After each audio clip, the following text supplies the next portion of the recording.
अग्निवीर, एक साधारण बच्चा, शाम के समय अपने घर की बालकनी में खड़ा था। आसमान में हल्की रोशनी और उड़ते हुए तितलियों की चमक उसे अपनी कल्पनाओं में ले जा रही थी। तभी अचानक उसकी आंखों के सामने एक अजीब सी रोशनी चमकी और उसने देखा कि एक चमकदार द्वार उसके सामने खुला है। यह क्या है? अग्निवीर ने आश्चर्य से कहा। जैसे ही उसने कदम रखा, वह एक अद्भुत लोक में पहुंच गया। अग्निलोक। चारों तरफ से चमकदार रोशनी और हवा में तैरते हुए सितारे, रंग बिरंगे फूलों की खुशबू और मधुर संगीत उसके चारों ओर गूंज रहा था। बीच में हरा भरा मैदान था, जिसमें रंग बिरंगे फूलों की चादर फैली हुई थी। फूलों की पंखुड़ियों से हल्की हल्की रोशनी निकल रही थी और वहां हवा में तितलियों और जादुई प्राणियों की तरह उड़ रही थीं। अग्निवीर की आंखें खुली की खुली रह गईं। यह जगह सच में जादुई है, उसने सोचा। तभी वह महसूस कर सका कि उसकी चारों ओर बेमास परियां परस मंडरा रही हैं। सबसे पहले उसकी नजर गई महारानी परी श्वेता पर, जो हमेशा की तरह सफेद वस्त्र पहनकर अपने जादुई दंड के साथ खड़ी थी। उसकी आंखों में चमक और हाथ में पकड़ती दंड की शक्ति हर किसी को विश्वास दिला रही थी कि वह इस लोक की संरक्षक है। रानी परी ने मुस्कुराते हुए कहा, अग्निवीर, स्वागत है तुम्हारा अग्निलोक में। यहाँ हम परियां रहते हैं और बच्चों की मदद करने के लिए हमेशा तैयार रहते हैं। अग्निवीर ने आश्चर्यचकित होकर पूछा, परियां, क्या आप सच में जादू कर सकती हैं? तभी चारों ओर की अन्य परियां सामने आईं। अग्निका, लाल वस्त्र में, उसकी हाथों में छोटी जादुई दंड थी और आग की चमक उसके चारों ओर मंडराती थी। थोसेदेतुन, वृंदा, हरे रंग की वस्त्र में पेड़ पौधों की ऊर्जा को नियंत्रित करती थी।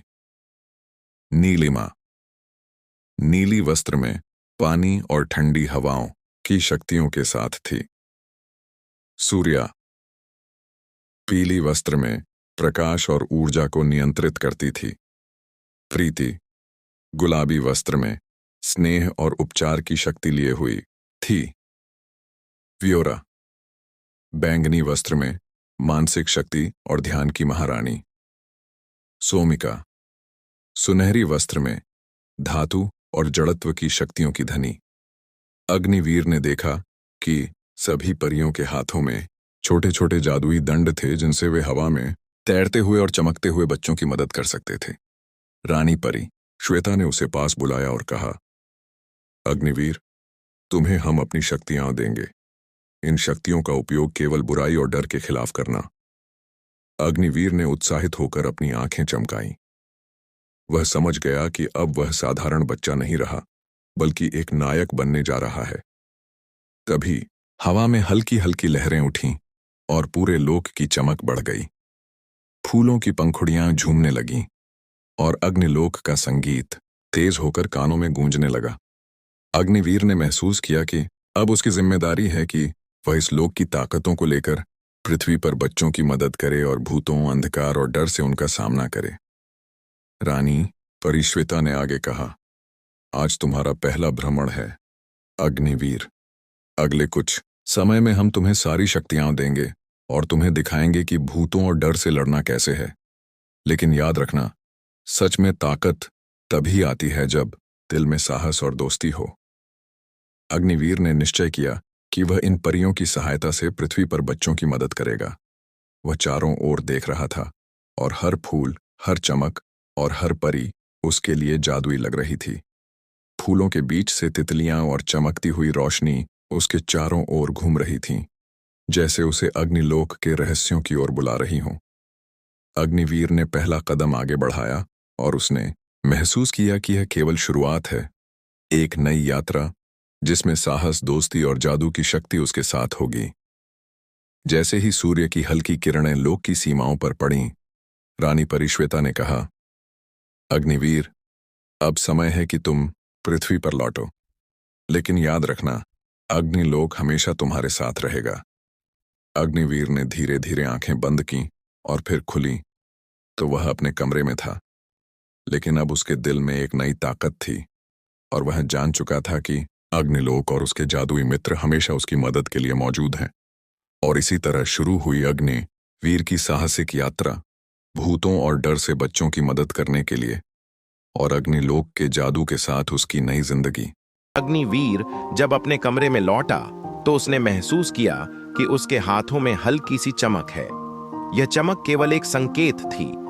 अग्निलोक की शक्तियां अब धीरे धीरे उसके शरीर में समा रही हैं। उसने महसूस किया कि वह अब साधारण बच्चा नहीं रहा, बल्कि उसके भीतर साहस और जादू की शक्ति है।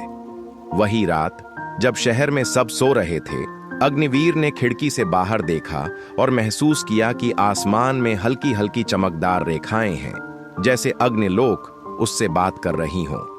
उसने धीरे धीरे अपनी नई शक्ति का अनुभव करना शुरू किया। उसके हाथों में हल्की रोशनी फैली और उसने सोचा, शायद मैं अब भूतों और डर से लड़ सकता हूं। अगले दिन स्कूल में उसके दोस्त और सहपाठी उसकी मुस्कान में अलग सी चमक देखकर हैरान थे, लेकिन अग्निवीर के मन में एक नई चुनौती थी। उसने तय किया कि वह आज पहली बार अपने साहस की परीक्षा लेगा और उस भूतिया बस्ती की ओर जाएगा जहां बच्चों के डरने की खबरें आती थीं। अग्निलोक के मार्गदर्शन के बिना भी उसकी आंखों के सामने चमकती हुई रेखाएं और हल्की हवा में तैरती तितलियां उसकी मदद कर रही थीं। जैसे ही वह बस्ती के पास पहुंचा, उसने देखा कि वहां पुरानी टूटी फूटी इमारतें हैं और अजीब सी आवाजें हर कोने से आ रही थीं। अग्निवीर ने अपनी शक्ति का पहला प्रयोग किया। उसने अपने हाथों में हल्की चमक पैदा की और देखा कि अंधेरे को उसके चारों ओर रोशनी से भर दिया गया। छोटे बच्चों की हिम्मत बढ़ाने के लिए उसने धीरे धीरे अपने हाथों में जादू की शक्ति महसूस की। इसी बीच हवा में हल्की हल्की आवाजें आईं, भूतों की हंसी और फुसफुसाहटें। अग्निवीर ने साहस दिखाया और बोला, मैं अग्निलोक की शक्तियों के साथ आया हूं, अब डरने का कोई कारण नहीं। तभी एक छोटी हल्की चमकदार छाया उसके सामने प्रकट हुई। यह सच एक दोस्ताना परी थी, नीलिमा, जो पानी और ठंडी हवाओं की शक्ति रखती थी। उसने कहा, अग्निवीर, तुम्हारा साहस अद्भुत है, मैं तुम्हारी मदद करूंगी। इस बस्ती में भूत सिर्फ डर फैलाने के लिए हैं, उन्हें हराना आसान नहीं, लेकिन हम मिलकर कर सकते हैं। अग्निवीर ने उसकी ओर देखा और बोला, ठीक है, हम साथ हैं, हमें बच्चों की मदद करनी है। धीरे धीरे अग्निवीर और नीलिमा ने बस्ती के कोनों में जाकर भूतों की उपस्थिति का पता लगाया। वहां एक भयानक साया मंडरा रहा था जो बच्चों को डराने के लिए अजीब आवाजें निकाल रहा था। अग्निवीर ने अपने जादुई दंड की शक्ति का प्रयोग किया और हल्की रोशनी से उस साये को रोका। भूत ने गरज कर कहा, तुम्हारी हिम्मत क्या है? मैं इस बस्ती का शासक हूं। अग्निवीर ने दृढ़ता से उत्तर दिया, तुम बच्चों का डर नहीं बढ़ा सकते, अग्निलोक की शक्ति मेरे साथ है। तभी नीलिमा ने अपनी शक्ति से हवा और पानी के झोंके चलाए, जिससे भूत स्थिर नहीं रह सका। अग्निवीर ने अपनी चमकदार ऊर्जा को बढ़ाया और भूत की ताकत को चुनौती दी। कुछ ही देर में भूत कमजोर पड़ने लगा और उसकी अजीब आवाजें कम होने लगीं। बच्चों के डर का माहौल धीरे धीरे शांत हुआ। अग्निवीर ने महसूस किया कि उसका साहस और अग्निलोक की शक्तियां मिलकर किसी भी अंधकार को हराने में सक्षम हैं। भूत, जो अब पूरी तरह हार चुका था, ने धीरे धीरे अपना रूप बदल दिया और हवा में भंग हो गया। अग्निवीर ने बच्चों की ओर देखा, जो अब सुरक्षित महसूस कर रहे थे। उस दिन अग्निवीर ने पहली बार पृथ्वी पर अपने साहस और शक्तियों का वास्तविक उपयोग किया। उसने जाना कि अग्निलोक की शिक्षाएं सिर्फ ताकत नहीं देती, बल्कि जिम्मेदारी और साहस भी सिखाती हैं। रात को घर लौटते समय उसने अपनी आंखें बंद कीं और महसूस किया कि अग्निलोक की चमक उसके भीतर स्थायी हो गई है। अब अग्निवीर जान गया था, भूतों का सामना करने और बच्चों की रक्षा करने के लिए वह तैयार है।